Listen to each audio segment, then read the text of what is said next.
পুরোদমে ইসরায়েল ও ইরান হতে যুদ্ধ চলছে জানিয়ে দেব আমাদের থাকা সর্বশেষ আপডেট আন্তর্জাতিক সংবাদ।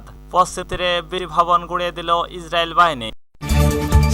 এরপর জানিয়ে দেব গাজায় ইসরায়েলি হামলায় নিহত দাঁড়িয়েছে প্রায় ৬২,০০০। আরো জানিয়ে দেব মিয়ানমারে আরেকটি হারালো জান্তা বাহিনী, বহু সেনা নিহত।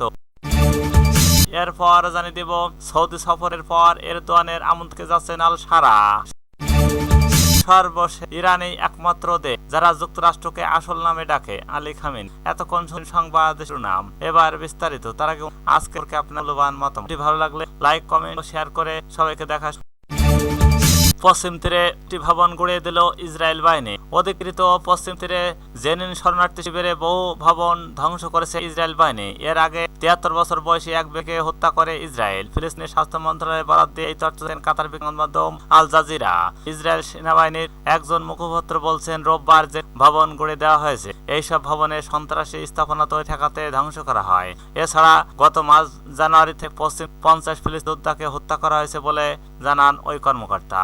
আল জাজিরার করেন্স পয়েন্টরা জানান বিস্ফোরণে একটি আবাসিক বোলাকে উড়ে দেওয়া হয়। ওয়াফা জানি বিস্ফোরণে এত বিকট ছিল আশপাশে এবং শহরকে শব্দ শোনা গেছে। জেনিনের বাসিন্দা হেন্না আল হাসান আল জাজিরাকে বলেন বিস্ফোরণের শব্দ ভয়াবহ। হাসান ও জেনের বাসিন্দারা জানান তারা গত ২ সপ্তাহ ধরে যুদ্ধের মুখের পররাষ্ট্র মন্ত্রণালয় ভবন তারা একই গত মাসের ৩০ তারিখ থেকে গাজার কার্যকর হওয়ার পর তীরে হামলা জোরদার করে ইসরায়েল বাহিনী।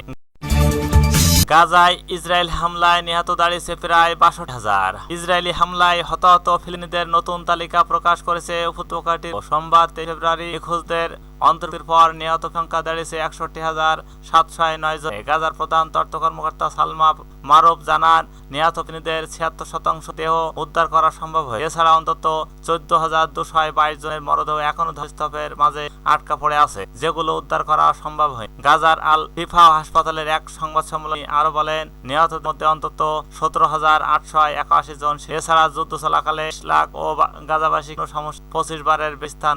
পাশাপাশি আহত হয়েছেন ১,১১,৫৮৮।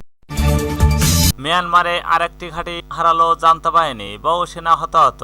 মিয়ানমারের মন রাজ্যর বেলেনো টাউনশিপে জান্তা বাহিনীর কৌশলগত মায়ে পালে দখল করে ন্যাশনাল লিবারেশন আর্মি কে উদ্ধারা লড়াইয়ের সময় বহু জান্তা সেনা নিহত হয়েছিল জানানো হলেও সংখ্যাটি উল্লেখ করা হয়নি। সোমবার ৩ জানুয়ারি এক প্রথম ইরাবতী গত শনিবার ঘটনাটি দখল নেওয়ার সময় জান্তা সেনাকে গ্রেফতার করা হয়েছে। পিপলস ডিফেন্স ফোর্স পিডিএফ, বার্মার liberation army force for federal ও এফ এর যোদ্ধারা দেশটির প্রাচীনতম জাতীয় গোষ্ঠী কারণে ন্যাশনাল ইউনিয়নের সশস্ত্র শাখা KAF এর একজন মুখপাত্র ইরাবতী ১ মাসের লড়াইয়ের পর তারা ওই ঘাঁটি দখল নিতে সক্ষম হন। ব্যাটালিয়ন কমান্ডার ও আং সহ জান্তা সরকার সেনাকে করা হয়। তিনি বলেন জান্তা বিমান হামলা ও উদ্বেগজনক ভূতান্ত্রিক অবস্থানের কারণে এটি দখল আমাদের, কিন্তু আমরা সমস্যা কাটিয়ে প্রকাশিত দেখা গেছে যোদ্ধারা ঘাঁটি হামলা চালাচ্ছে এবং জান্তা বাহিনী করে আনছে।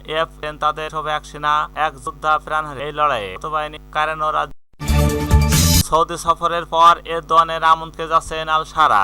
ডিসেম্বরের বাশার আল আসাদের পতনে সিরিয়ায় অন্তর্ভুক্ত আহমেদ আল সারা পর দ্বিতীয় আন্তর্জাতিক সফরে বলবার ৪ ফেব্রুয়ারিতে সফর। এর আগে প্রথম বিদেশ সফর গতকাল রোববার সৌদি আরবে যাবেন। সিরিয়ার যোগাযোগ প্রধান ও ফারেদ আল সোমবার এটা বলেন আমাদের আল সারা তাইব এরদোয়ানের আমন্ত্রণ বলবার আঙ্কারা সফর করবে। আল সারার সঙ্গে একটু সম্পর্ক থাকা সিরিয়া তাদের পুনরায় চালক হায়াত তাহরির আল শামে আসাদকে করার পরই নতুন নেতার সঙ্গে আলোচনার জন্য গোয়েন্দা প্রধান এবং পররাষ্ট্র পাঠান এরদোয়ান।